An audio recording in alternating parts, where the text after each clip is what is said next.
जो संत सेवालाल महाराज తర్వాత आपण भगवान राम सेवालाल महाराजांनी दिटे कोणी रामराव महाराजांनी दिटे तो सेवालाल महाराजांनी देखे जूत कन आपण से భావించాचा అలాంటి సేవలాల్ మహారాజన్ జగదంబ యాడిర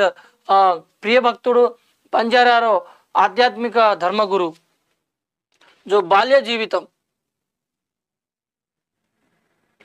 బాల బ్రహ్మచారి తపస్వి రామరావు మహారాజ్ గురు పూర్ణిమ రోజు మహారాష్ట్ర లోని వాషిం జిల్లా మనోరా తాలూకా పవన భూమి పవరాదేవి అనే పుణ్యక్షేత్రంలో 21 జూలై 1935 శుక్రవారం రోజున జన్మించారు. బాల బ్రహ్మచారి తపస్వి రామరావు మహారాజ్ गुरु पूर्णम कनकांचा महाराष्ट्र में वाशिम जिल्ला मनोरा तालुका में पावन भूमि पवरादेवी अने पुण्यक्षेत्रम